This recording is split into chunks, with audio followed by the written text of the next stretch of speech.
Chers téléspectateurs, bienvenue dans cette émission du désert à l'oasis, une émission qui nous enseigne, nous édifie et aussi qui équipe l'Église. Alors aujourd'hui, nous parlerons encore de la guérison de traumatisme. Il s'agit de la suite des enseignements que nous avons commencés la fois passée. Alors rappelez-vous, nous avons défini le traumatisme comme cette douleur, cette peine qui va jusqu'au niveau de l'âme et qui est insupportable. Il est couramment appelé blessure intérieure, voilà. Alors il cause des conséquences néfastes dans la vie de l'être humain. Il y a ceux qui tombent dans les suicides, il y a des couples qui deviennent instables, il y a même aussi des relations brisées, il y a aussi de ceux qui abandonnent même la foi. Alors comme solution, nous avons parlé de la recherche de la face de Dieu. Nous avons parlé aussi de sortir de la peur et d'aller vers Christ qui est lui-même la paix. L'évangéliste a aussi parlé du fait de déposer ses fardeaux à Christ, car il dit « Venez à moi, vous tous qui êtes fatigués, et je vous donnerai du repos ». Alors aujourd'hui, nous poursuivons cet enseignement en parlant des étapes pour parvenir à la guérison de ce traumatisme, car nous avons dit l'autre fois que c'est tout un processus, ce n'est pas quelque chose qui se fait comme ça du coup ou d'un coup de tête. Alors aujourd'hui, nous ressortirons aussi la responsabilité de la personne traumatisée et la responsabilité de l'accompagnateur. Je suis sur ce plateau avec l'évangéliste Léonard Kiswangi, qui est le représentant national du ministère chrétien African Enterprise. Alors nous sommes heureux de vous recevoir sur ce plateau, évangéliste Kiswangi. Et donc, nous avons parlé des blessures intérieures, donc du traumatisme de la fois passée. Nous avons parlé de ses manifestations et de ses conséquences dans l'humain. Alors je me pose la question, cette dame qui est traumatisée parce que, comme vous avez dit, elle a peut-être fait une fausse couche, un avortement involontaire, mais cette femme aussi qui est traumatisée parce que sa sœur dans un mariage est battue, est-ce que ces deux traumatismes sont pareils? Est-ce qu'elles vivent cette situation de la même façon? Mais ça, c'est vraiment merveilleux, les résumés que vous nous faites, ça nous fait voir que nous cheminons vers quelque chose. Merci Madame Jemima. Merci. Oui, les traumatismes, au fait, par nature, est causé par des différents contextes et permettez la tautologie par des différentes causes. Okay. Et comme les causes sont différentes, les traumatismes ont aussi une nature différente. Mais il est aussi très bien à noter ici que lorsque une déception est arrivée à une personne, comme vous venez d'indiquer là, une femme qui perd son mariage et sa sœur est informée que ta sœur a perdu son mariage. Oui. Et donc il y a un niveau différent des traumatismes. Okay. Mais encore une fois, peut-être il faut que je fasse un petit pas en arrière rapidement ici pour dire les traumatismes qui est une blessure intérieure, de la même manière que nous parlons de la blessure physique qui est visible, okay. La blessure intérieure, elle est invisible. Le fait même d'être invisible fait que pour une personne, ça nécessite telle option et pour autre personne, ça nécessiterait une option différente. Okay. Et donc, parlant des degrés ou des catégories, nous pouvons, pour les besoins de la cause, spécifier 4. Okay. Nous voulons parler des 4 types de traumatisme. Le premier type, c'est le type où la souffrance est vécue par cette dame-là qui est battue par son mari. Elle-même en train d'encaisser les coups et elle est en train de subir la peine dans son âme et nous parlons du premier type de traumatisme. Et à ce niveau, la personne peut vivre un cas, cette personne-là qui est battue par son mari, la peine qu'elle subit, l'humiliation qu'elle subit, elle peut quitter la maison pour vouloir aller chez ses parents. Et elle arrive chez ses parents, les parents qui la reçoivent, et elle est dans la maison avec ses petites sœurs et ses petits frères. Et ses petites sœurs et ses petits frères commencent à l'insulter, à l'humilier. C'est okay. Pour ça que ton mari t'a chassé. Okay. Et voilà, donc du premier traumatisme, du premier cas, elle arrive à la maison, elle est en train de subir un deuxième cas. Okay. Et nous pouvons aller d'un cas à l'autre, nous pourrions parler, n'est-ce pas, des traumatismes en cascade. Ah, et dans la Bible, nous pourrions citer, n'est-ce pas, le cas de Joseph, dans Genèse 37, le verset 23 au verset 24, Joseph qui est en train de passer par un traumatisme en cascade. Ses frères les jette dans la citerne à cause de son rêve qu'il a fait. De la citerne, il va aller en esclavage. Non, d'abord, on va les vendre, oui, en esclavage. De l'esclavage, il va aller chez Potiphar. De chez Potiphar, il va se trouver en prison. Et toute cette cascade d'événements cause de la peine, de la douleur, de la perte même de la dignité dans Joseph. Oui, oui. Nous parlons là des traumatismes au premier degré et en cascade. Le deuxième niveau de traumatisme, Madame Jemima, c'est les traumatismes que vivent ou subissent des personnes qui accompagnent ceux qui sont frappés par les traumatismes au premier degré. Okay. Notamment dans cette période où nous vivons le Covid-19, le médecin de l'équipe de riposte, il y en a qui meurent, il y en a qui attrapent, n'est-ce pas, à cause de voir des tas de morts, comme on nous cite dans les statistiques. Il a vécu première mort, deuxième mort, troisième mort. Et à la fin des comptes, vécu... Il est lui-même choqué. Il est choqué. Okay. Le traumatisme que ces médecins attrapent, c'est un traumatisme de deuxième degré. C'est le même genre de traumatisme, par exemple, que vous trouvez quand Jésus se trouve devant Marie et Marthe qui perdent leur frère Lazare. Quand Jésus arrive... Ben, écoute, moi je vois Jésus très courageux, capable de venir apporter, n'est-ce pas, la guérison, disons, la consolation à Marie et à Marthe. Mais dès qu'il arrive, qu'est-ce qui va arriver? Il regarde Marie qui pleure, il regarde Marthe qui pleure. Jésus, ému de compassion, il pleura. Et donc là encore, nous voyons un traumatisme de deuxième degré. Au troisième degré, nous avons un autre type de traumatisme que nous appelons traumatisme communautaire.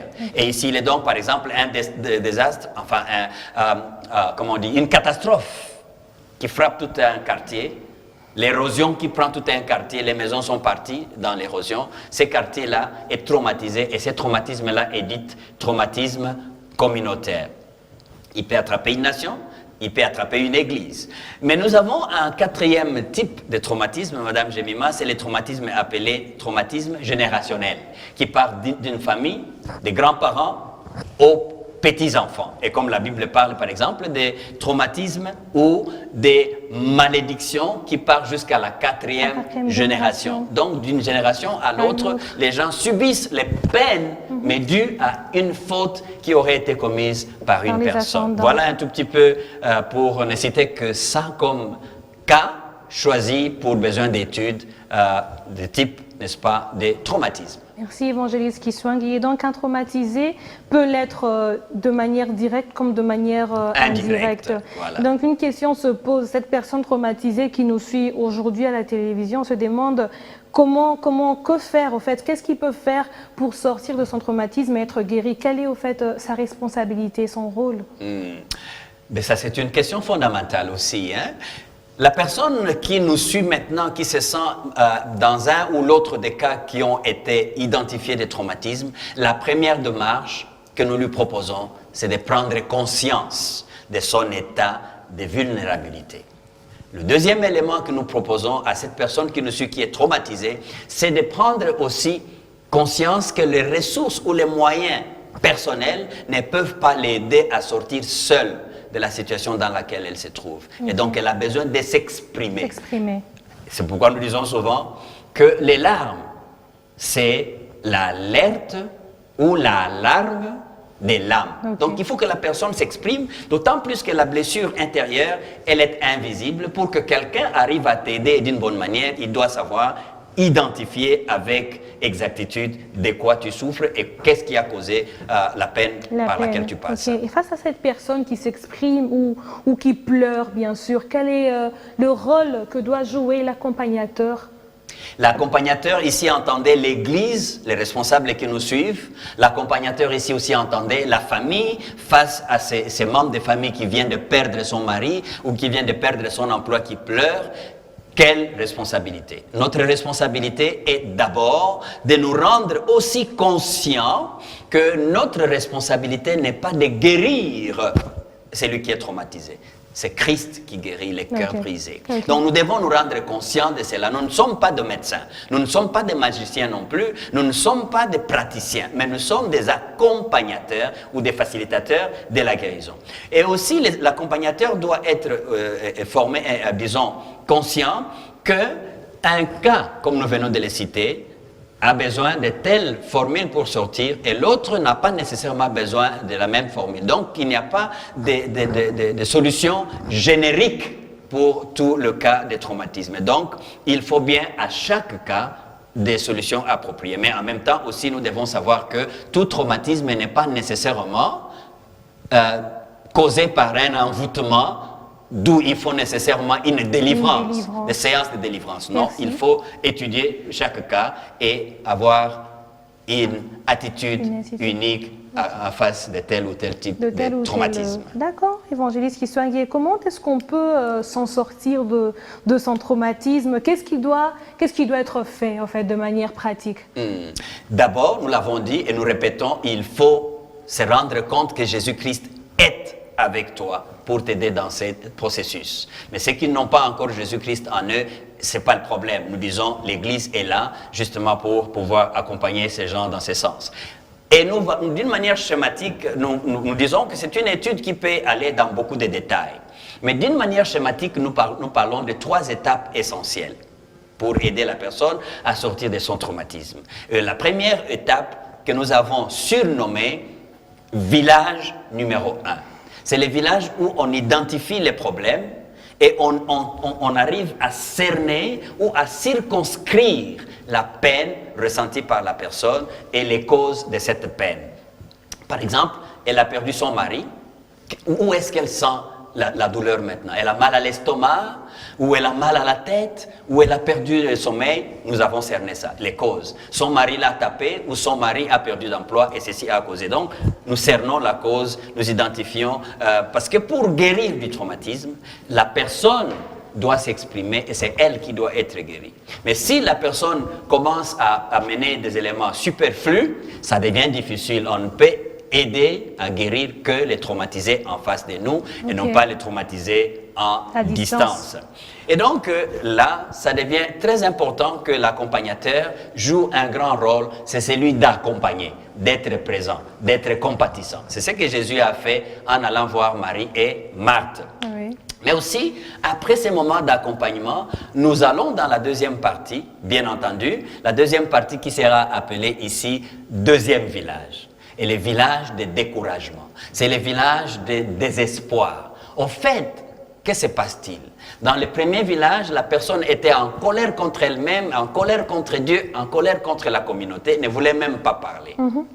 Et à cause d'un accompagnement qui a réussi, la personne arrive à s'exprimer, à parler. Et quand elle parle, elle a besoin de se faire encourager. Elle a besoin de se faire accompagner. C'est ici où l'accompagnateur a l'occasion d'encourager par un texte biblique ou d'encourager en faisant recours à un témoignage qui ressemble à la situation par laquelle la personne est en train de passer. L'objectif de cette étape va être d'éviter que la personne arrive à être hypocrite ou à prendre un raccourci, mais elle doit assumer et à s'assurer ici dans le deuxième village qu'effectivement elle a perdu les moyens qu'elle avait à sa possession et donc maintenant rendu à l'évidence, il faut trouver d'autres ressources pour vivre. Et à ce moment-là, la personne qui accompagne va donc aider la personne à aller dans le troisième village, que nous appelons troisième village, qui est au fait l'étape où la personne commence à retrouver, à faire un recensement autour d'elle, quels moyens elle a encore, qu'elle peut utiliser. C'est vrai qu'elle a perdu un mari. La voici maintenant à la maison. Mais est-ce que c'est fini la vie pour elle? Non, elle a encore la beauté, elle a encore les sourires qu'elle peut donner à une autre personne. Et elle a encore la vie, elle a encore, donc elle recense de ces éléments. Et moi, donc, alors à cet endroit-là, l'accompagnateur pose des questions du genre à découvrir. Bien sûr, te voilà dans un nouveau village, de nouveaux départs. Mais qu'est-ce que tu auras déjà fait ou qu'est-ce que tu as encore entre tes mains et qui peut t'aider à arriver là où tu peux arriver? Vous voyez, c'est à ce niveau-là où il y a la redevance, la redevabilité, disais-je, c'est-à-dire que l'accompagnateur qui a redonné confiance à la personne en l'amenant, par exemple, avec des thèmes d'encouragement tels que Matthieu 11, 28 à 29, qui dit, c'est Jésus qui parle, « Venez à moi, vous tous qui êtes fatigués et chargés, je vous donnerai du repos. » La personne retrouve du repos. Quand elle a du repos de cœur, c'est alors la redevabilité va demander à la personne, maintenant, qu'as-tu entre tes mains qui peut t'aider à aller de l'avant? Tu as perdu bien sûr ton emploi, c'est vrai, mais qu'est-ce qui te reste? Ah oui, j'ai mon intelligence, j'ai ma formation que j'ai reçue, ça peut m'aider à faire autre chose. C'est clair que j'ai perdu mon père, je suis resté orphelin. Mais je ne vais pas continuer à pleurer mon père qui est parti. Il faut maintenant que je retrouve l'équilibre parce que dans la famille, il y a des oncles, il y a ma mère, ou il y a des tantes. Donc, la vie peut aller de l'avant. C'est-à-dire, qu'est-ce qu'on fait ici au niveau de la redevabilité? C'est un inventaire de ce que la personne peut avoir et le courage et l'énergie que la personne possède pour aller un pas en avant. Donc, nous disons en résumé que c'est un processus avec tous ces éléments-là et la personne qui accompagne a comme outil essentiel dans tous ces processus un questionnement. Les questions au premier niveau, les questions au deuxième niveau et les questions au troisième niveau. Voilà un tout petit peu ce que nous voulons bien, n'est-ce pas, proposer à l'Église comme équipement. Merci beaucoup, évangéliste Kiswangi, pour ce processus qui est à 3 étapes. Mais du moins, il y a une question qui me taraude, enfin qui taraude en moi. Cette solution, ce processus que vous donnez, est-il générique pour toutes sortes de traumatismes, pour toutes sortes de cas? Ça, c'est vraiment une question aussi fondamentale qu'il faut se poser. Non. Parce que la nature des traumatismes diffère d'une personne à l'autre, mais aussi la capacité de sortir d'un traumatisme dépend d'une personne à l'autre. Donc, ceci, nous disons, ce n'est que un des multiples outils qui existent. C'est une approche et dont les principes peuvent être adaptés et adoptés dans un cas comme dans un autre. Et c'est que nous offrons justement, nous disons qu'il y a plusieurs outils qui peuvent exister, mais ça, nous croyons que c'est un de ces outils que l'Église peut effectivement et efficacement utiliser. Merci beaucoup, évangéliste Kiswangi. Et donc, chers téléspectateurs, nous comprenons que le traumatisme est certes cette peine qui est au niveau de l'âme, mais du moins, c'est un traumatisme, c'est une maladie qui peut guérir. Nous l'avons vu aujourd'hui avec l'évangéliste Kiswangi qui nous a donné un processus pour la guérison de traumatisme avec 3 étapes.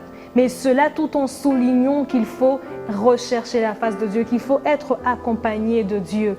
Ainsi, nous avons parlé de la responsabilité de la personne traumatisée qui consiste à prendre conscience, qui consiste à s'exprimer à son tour et à prendre un nouveau départ. Et face à cela, l'Église ou l'accompagnateur qui peut être un encadreur, un parent, doit être là en train d'accompagner la personne traumatisée, en train de l'encourager, mais aussi d'exercer une certaine redevabilité pour être sûr à la fin que la personne est réellement guérie et est sortie de sa peine.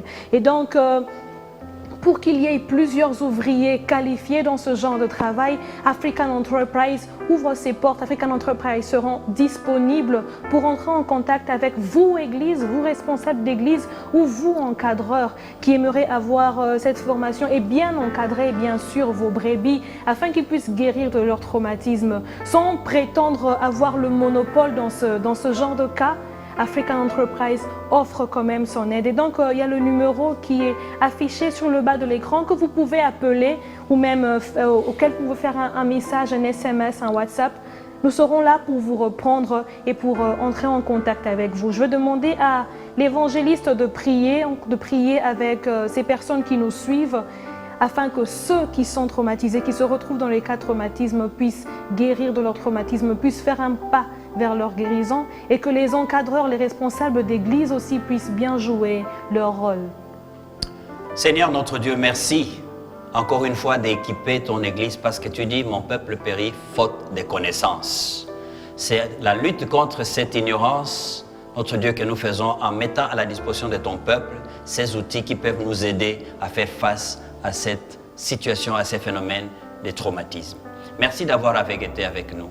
Et merci, ô notre Dieu, d'amener ces messages à qui tu veux pour le salut de plusieurs. Nous avons prié et avons foi que Jésus exauce cette prière. Amen. Amen. Chers téléspectateurs, merci beaucoup pour votre attention. Merci de nous avoir suivis. Que Dieu vous bénisse. En cas de questions, en cas de recherche d'éclaircissement, appelez-nous sur le numéro qui est sur le bas de l'écran. Que Dieu vous bénisse et bonne suite des programmes sur B1 Télévision.